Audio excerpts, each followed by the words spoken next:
Welcome back to Two Racing Rundown here on YouTube. I'm Eric DeCoster. In this Kentucky Derby profile, we will be taking a look at Messier, uh, one of the more perplexing horses, I'd say, in this year's Kentucky Derby for some very valid reasons, of course. Was one of the favorites, even when he was in the Bob Baffert barn. I'm not going to dive into all the politics there because he is suspended. What has happened has happened. It doesn't matter from this point on. Fact of the matter is, he's been highly regarded. Messier has since the very beginning of his career, was one of the Derby favorites, even when it was thought he might not be able to run in the Kentucky Derby. He was able to accrue 40 points in the Santa Anita Derby, and he's been very talented. But he also has some suspect losses that we will get to eventually. This is his maiden win, second career start. I'm going to go through all of his starts other than his debut. I didn't think it was relevant. He didn't seem too ready for that.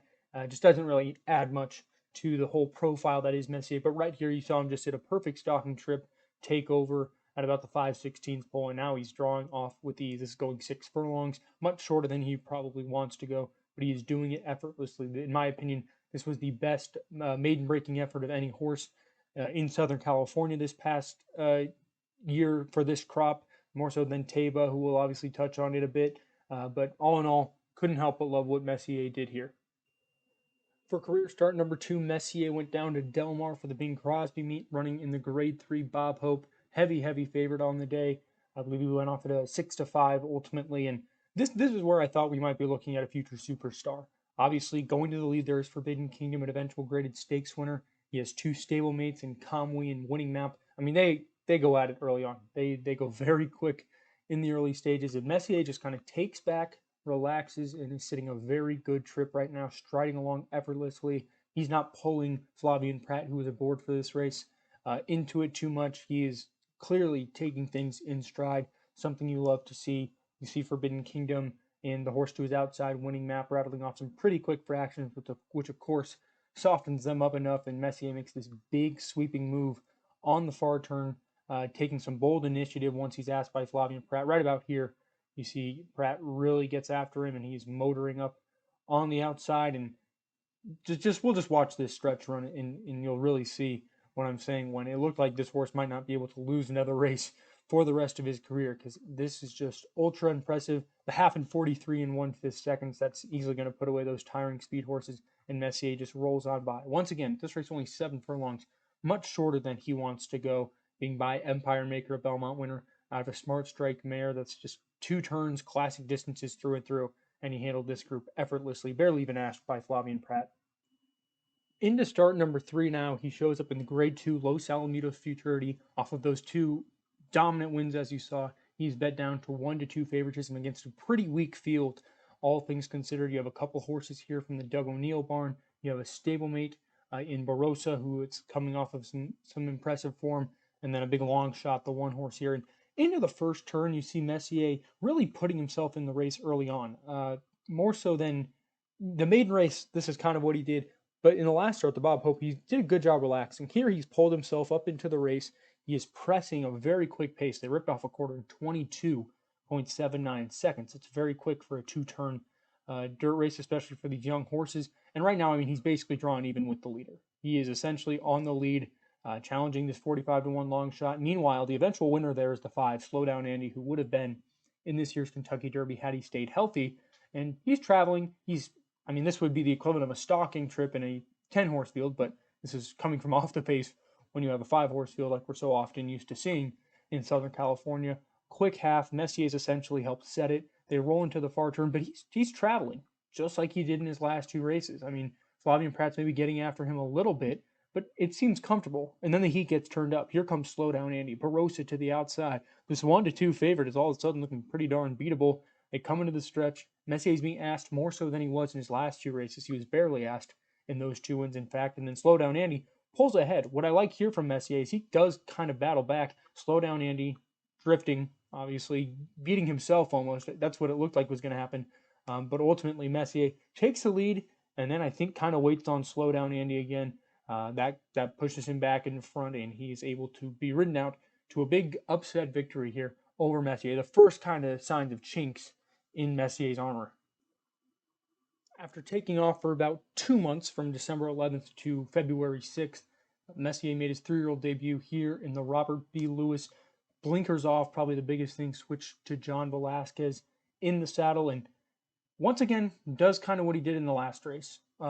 Really going up, pressing the lead, and eventually from the rail draw does kind of take over and goes out and sets a pace that was pretty quick on paper, slower than what he did in the Los Futurity, slower than what he pressed when he broke his maiden, but nevertheless hustling for sure and being pressed all the way by these two horses to his outside. Now, let's dive into the things I don't like about this race. Individually, you'll see that there's nothing to not like. He's out there coasting on the lead, traveling well, but this was the equivalent of a paid workout, in my opinion. And that's because truly there was nothing in this race. The runner-up, Sir London, or not the runner-up, the horse sitting second right now, Sir London, hasn't run since. The horse to the outside, Cabo Spirit, is a turf horse who ran up the track in the Jeff Ruby. It's a long break back to Wharton, who was very well beaten in the Santa Anita Derby, and Happy Jack, who's last, can kind of say the same. They've never been close to these horses. So this race told me nothing in terms of how good Messier actually is. It's very impressive. You see him rattling off the fractions. The two just backed up. Most of these horses are coming off of maiden wins or decent allowance efforts, or if you're Cabo Spirit, coming off of a grass effort. And I mean, they're not going to hold a candle to a horse that has a lot of talent, no doubt. But I mean, this race was clearly inflated by beating nobody, and it's a great individual performance. You can see it right now. You can't help but love a horse that draws off and wins by 15 lengths. That's a great sign, and he is powering home right now. He is not slowing down. He's responding to every cue, doing everything right. It is great, but you beat nobody. You beat four horses, and none of them are good. So what does that tell me? Not really much. Great, you got a free big check out of winning a grade 3 against 0 good horses, but you also did it very impressively. And so now that's set up for the Santa Anita Derby, where once again we saw some chinks in Messier's armor. So here is that Santa Anita Derby, which will be Messier's last prep, obviously, into the Kentucky Derby.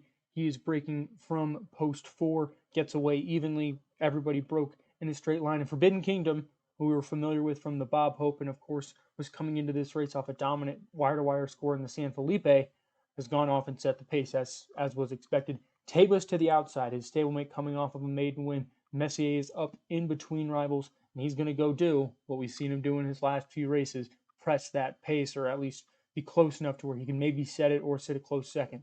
Once again, a very quick quarter rattled off there in 22 and 3/5 seconds. The pace in here was very equivalent to that Los Futurity pace in terms of the fractions. In fact, this one quicker for the quarter, but slower for the half mile. But it's truly by hundredths of seconds. So all in all, this race played out very similarly. Forbidden Kingdom has more speed than that one horse who set the pace in the Los Futurity, but Messier is in that same exact position we found him a few starts ago that saw him lose. So he's pressing right now. Taba, Mike Smith was able to get him to relax and sit third, a couple lengths off the lead. That's where he is right now, moving up in the red cap. And once again, heading into the far turn after setting, pressing, chasing a quick pace, he's starting to move up with just very subtle urging from the rider. But once again, this is very, very similar to how he lost the Los Futurity. He was up against the quick pace, and here up on the outside comes a horse who, on the odds board and logically looking at it on paper, should not have beaten a horse with the class and talent that Messier has displayed. Yet right here, once again, here they come. Messier, he's digging in, he's fighting, he can clearly see the opponent, whereas I think when he had the blinkers in the Los Futurity, was kind of getting him beat, and he's battling, but ultimately Taba does just run him down on the line and puts him away, and Messier had no excuses. He was being asked the entire stretch. He was clearly just second best on the day. Now, what does that all mean? We'll dive into it right now. Messier has been absolutely dominant at times in his career. The Bob Lewis winning by 15 lengths in a Kentucky Derby prep, no matter the field size, is not something just a regular horse does. But he has two glaring suspect losses staring him right in the face that make it a big concern for the Kentucky Derby. And I'll get back to those in a second. You look at those last 3 buyers, the 83 and the Los Futurity, not great. Really, his first 4 starts, the figures were rather mundane. The Bob Lewis took a big step forward. That 103 he earned there was actually the highest, tied for the highest, I should say, among this crop, with Taba's maiden win also being a 103. Now, here's what I'm going to say about that. Great win, but how good was it really? If it was a paid workout where he's kind of just allowed to go do his own thing and he's not facing anybody, Why is that still so elevated? I want to parallel it with the same prep from that weekend in the Withers that initially earned a 78 in early voting's dominant victory. I thought it was about as dominant as Messier's given the circumstances. I thought they were very equal in terms, yet that's about a 25-point difference in Byers from early voting 78 to a 103. Well, all of a sudden, Grantham, who was fourth in the Withers, runs second in the Tampa Bay Derby. Unoho, who was second in the Withers, wins the Rebel. Both horses not very high level, but nevertheless, that bumped the Beyer up to an 87. Shouldn't we regress Messier's maybe if we're going to give him a 103, but then none of the horses he beat have come back to do much? In my opinion, that's how that logic works. It should be able to work both ways. And I'm not trying to absolutely dog Messier by saying this. I'm just saying take that 103 with a gigantic grain of salt that he beat absolutely nobody in the process. The Santa Anita Derby 99, I think, is rather accurate. They went a quick time. He blazed it. Taba seems like a very good horse.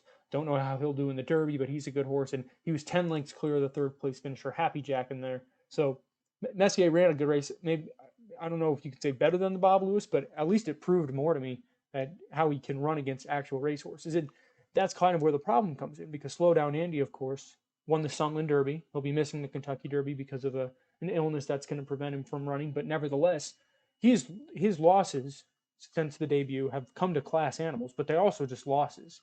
And they were very similar fashion, as I've completely laid out. So at the same exact trip and the same exact results occurred. Now, one big point I want to emphasize is I'm not sure what kind of trip he's going to sit in the Kentucky Derby. When he won the Bob Lewis, he went wire to wire, but of course, he beat nobody. I'll say it for the trillionth time, and that'll continue to be emphasized throughout this Derby trail by me. And also, the track was pretty much favoring speed that day. If you looked at most of the winners that day, it was somewhat of a merry-go-round. Inside speed was prevailing in most fashions. So that's another thing where I don't necessarily know if he wants to go to the lead. In fact, he hasn't set the pace in any race but that. And that was, I don't know if that was his detriment or not in the Santa Anita Derby in the Low South Futurity, or if it was just the fact he pressed such a quick pace and then got run down by a horse that might just be better than him. I don't know where to get the read. I thought his best career performance was still the Bob Hope, where he came from off the pace. I know it was quick, but I just liked how he relaxed and responded to all the riders' cues. To me, it seems like he preferred having that target compared to being the target like he was in the Low South Futurity in the Santa Anita Derby. Try to weigh all that. I don't know. I've seen people think that Johnny V is going to send him to the lead and try to set the pace and go all the way like he did with Medina Spirit last time. And then there's people kind of in my camp where it's, I think his best races have come from off the pace. Why doesn't he do that again? I truly have no idea how it's going to play out. I think the post draw is going to have a large say in that. If he has an inside draw, I would guarantee he gets sent. If he has an outside draw, they might try to rate again and see what happens there. It's good. That's going to be the most intriguing thing to think. But that's one of the pros I've laid out there. Messi is very adaptable because he has one from off the pace. He has one on the lead, and he does have John Velasquez aboard. And Johnny V still won 3 Kentucky Derbies, and his rides have had a lot to do with that. So if he can work out the right trip on a very adaptable horse, that's going to put him in good shape. I said strong figures. I know that the one I said take with a grain of salt, but I think the 99 is true there. And the figures are consistent across all forms, Equibase, Brisnet, DRF, all very similar. That Messier has some of the best speed figures in the Kentucky Derby. But the cons, no backclass. His best win in recent memory came against nobody, and frankly, his Bob Hope win and his maiden win didn't come against much either. So that's not telling me much. I've already outlined the 2 suspect losses he's had, same exact fashion where honestly it just seemed like there were 2 horses better than him on the day. Hard to find valid excuses. I know he pressed the pace and got run down by a horse coming from off the pace, but who says that doesn't happen again in the Kentucky Derby? That's where that adaptability and where he's going to sit in the race matters so much, which is why I'm frustrated. I can't figure out what he's going to actually do. And then finally, the field sizes. He is the biggest field size he's faced is 6 total horses, including him. So that means he's only ever faced 5 horses. He's going to take a big leap to 20. He's a big, rangy horse. He'll be able to take contact well, but in terms of getting into gear when it matters and maybe having to face some adversity, which is not something he's ever done, he's always been able to work out the trip the rider wanted him to have. So working through adversity and against 19 other horses instead of just 5 other horses, that's interesting to see. But there are tons of pros with Messier. He can be the best horse in this crop on the day he wants to be, but he can also find ways to lose when it doesn't really seem like he should have lost, aka the Low South Futurity and the Santa Anita Derby. So he's perplexing. I said that at the beginning. I'll say it here at the end. I have a very hard time reading how good Messier will run in this Kentucky Derby because I don't know if he has the talent he showed in the Bob Hope and the Bob Lewis, or if he's very beatable without a real excuse like he is in the Los Futurity in the Santa Anita Derby. That's all I have for you on this Kentucky Derby profile. We'll see you next time here on Racing Rundown.